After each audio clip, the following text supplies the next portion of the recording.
So same issue with the supply chain when it comes to our fall florals.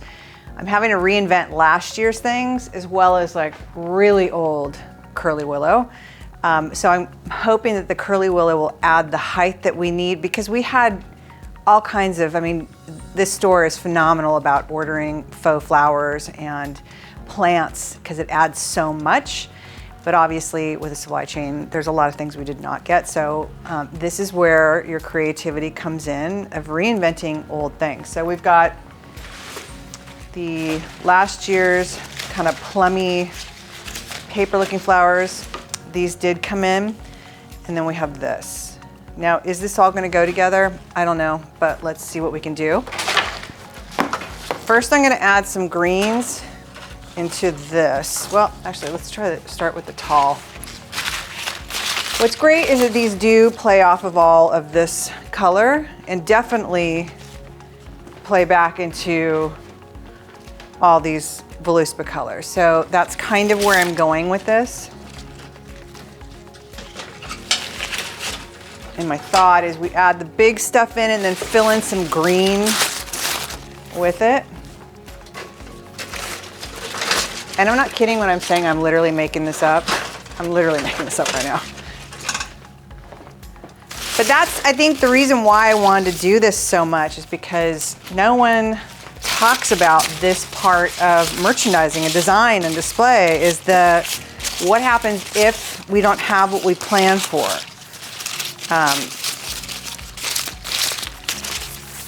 And as we all know, this whole year has been about what happens if. So already it's kind of filling in. And if you look right now from standing here to the front, I kind of, you know, this table and the bookcase behind it ideally would work together. But we have a very bright situation behind it. And this is all very tonal. So I'm hoping this kind of stops your eye so it's not one big long run-on sentence. Okay. So now I'm gonna add in some green. And this green's got a little bit of that pinky color.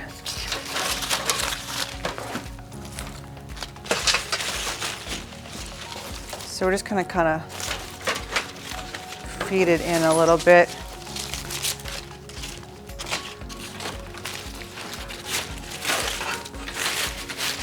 feel like I'm a florist. It's nice because it's kind of subtle. And then this one's got a bigger leaf. And we'll spread that out a bit. Make sure you do the display all the way around. Your customers will still be shopping from the back side, so it's really important the display is consistent from the front to the back. Same philosophy as when I do round tabletops, is that you should be able to shop it all the way around.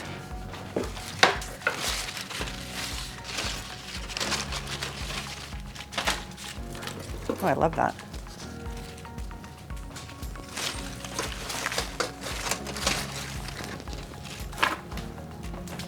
So it's kind of coming together.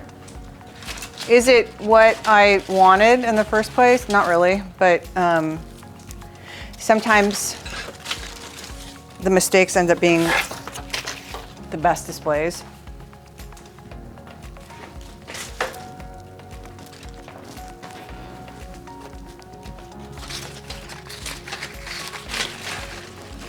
Hey, not bad. Okay.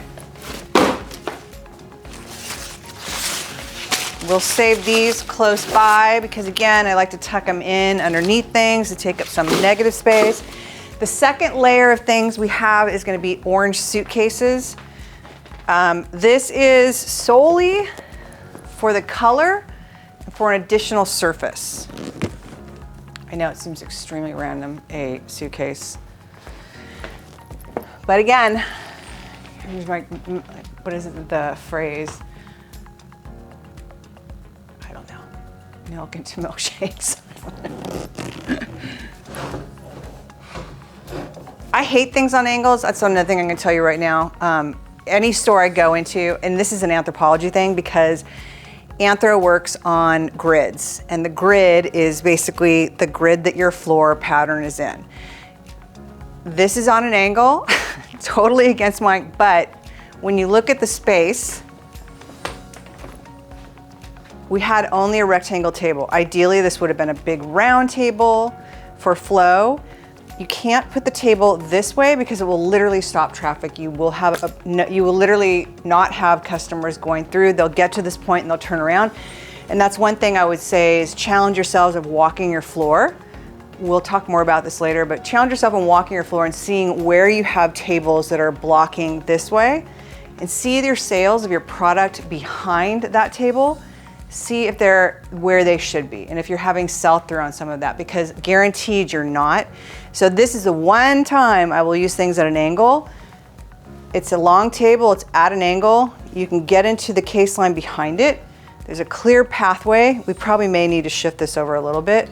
This should be wider, but you can still see everything behind it. And that's what is incredibly important for when you're setting a floor.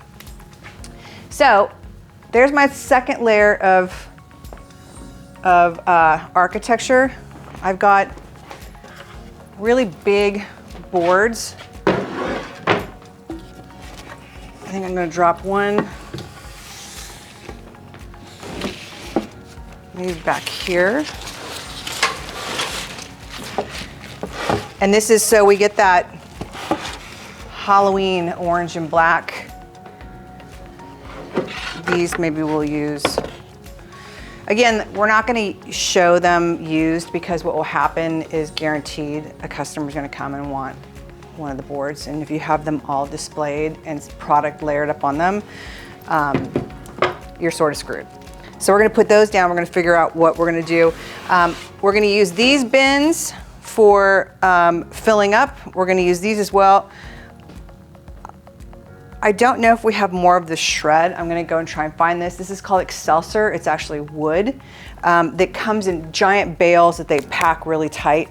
But it's great because it gives you a bit of a cushion, so it's not like, so if we're gonna do Voluspa candles in this, it's not like the metal is gonna be against metal. It gives it a little bit of softness. It also is part of that storytelling of merchandising, that it's fall, shred, it feels, you know, like, gives it a little bit of texture where it feels more like fall. So I'm gonna go and take a look for that, and I'll be right back.